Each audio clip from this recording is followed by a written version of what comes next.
There's no feeling more intense than starting over. If you deleted your homework the day before it was due, as I have, or if you left your wallet at home and you have to go back after spending an hour in the commute. If you won some money at the casino and then put all your winnings on red but it came up black. If you got your best shirt dry cleaned before a wedding and then immediately dropped food on it. If you won an argument with a friend and then later discovered that they just returned to their original view. Starting over is harder than starting up. If you're not ready for that, like if you've already had a bad day, then what you're about to go through might be too much. Feel free to go away and come back. I'll be here. Alright, thanks for coming with me on this trip. I'll understand if you have to take a break at any point. Just find a safe place to stop and quit the game. Don't worry, I'll save your progress, always, even your mistakes. This game is a homage to a free game that came out in 2002, titled Sexy Hiking. The author of that game was Jazuo, a mysterious Czech designer who was known at the time as the father of B games.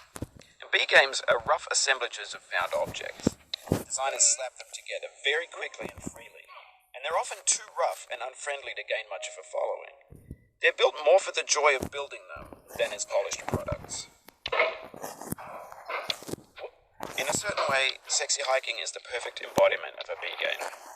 It's built almost entirely out of found and recycled parts, and it's one of the most unusual and unfriendly games of its time. In it, your task is simply to drag yourself up a mountain with a hammer. And that act of climbing, in the digital world or in real life, has certain essential properties that give the game its flavor. No amount of forward progress is guaranteed. Some cliffs are too sheer or too slippery. And the player is constantly, unremittingly in danger of falling and losing everything. Anyway, when you start Sexy Hiking, you're standing next to this dead tree that blocks the way to the entire rest of the game. It might take you an hour to get over that tree, and a lot of people never got past it. You prod and you poke at it, exploring the limits of your reach and your strength, trying to find a way up and over. And there's a sense of truth in that lack of compromise. Most obstacles in video game worlds are fake. You can be completely confident in your ability to get through them once you have the correct method or the correct equipment or just by spending enough time. In that sense, every pixelated obstacle in Sexy Hiking is real. The obstacles in Sexy Hiking are unyielding, and that makes the game unique and frustrating. But I'm not sure Jazuo intended to make a frustrating game. The frustration is just essential to the act of climbing, and it's authentic to the process of building a game about climbing. A funny thing happened to me as I was building this mountain. I'd have an idea for a new obstacle, and I'd build it, test it, and it would usually turn out to be unreasonably hard. But I couldn't bring myself to make it easier.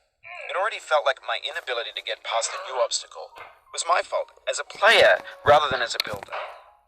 Imaginary mountains build themselves from our efforts to climb them, and it's our repeated attempts to reach the summit that turns those mountains into something real. When you're building a video game world, you're building with ideas, and that can be like working with quickset cement. You mold your ideas into a certain shape that can be played with, and in the process of playing with them, they begin to harden and set until they're immutable, like rock. And at that point, you can't change the world. Not without breaking it into pieces and starting fresh with new ideas.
For years now, people have been predicting that games would soon be made out of prefabricated objects, bought in a store and assembled into a world.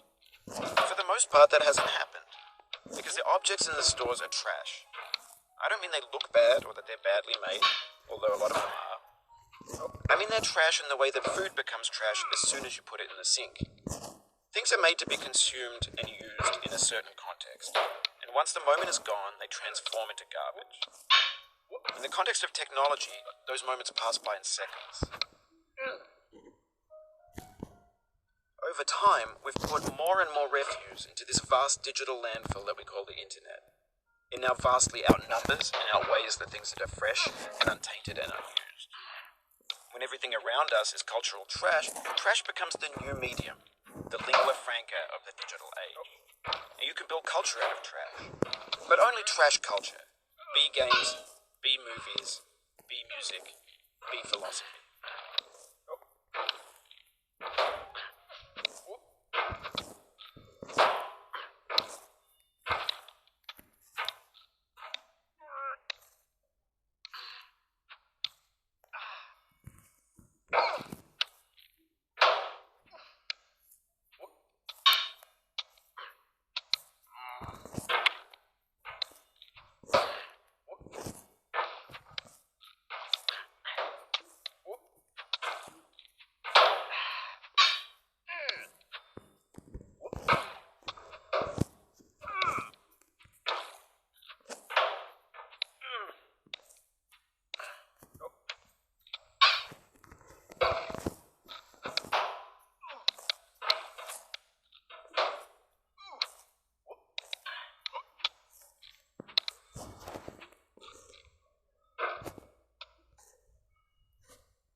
Digital culture is a monstrous mountain of trash, the ash heap of creativity's fountain, a landfill with everything we ever thought of in it, grand, infinite, and unsorted.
There's 3D models of breakfast, Gen X's fanfic novels, scan magazines, green screen Shia LaBeouf, banned stuff scenes on LiveLeak. Facebook's got lifelike bots with unbranded adverts and candid shots of Kanye and Taylor Swift mashups, car crash epic failed GIFs, Russian dashcam vids, discussions of McRibs, discarded, forgotten, unrecycled, muddled, rotten, untitled.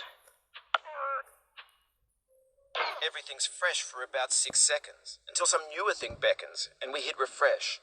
And there's years of persevering disappearing into the pile, out of style, out of sight.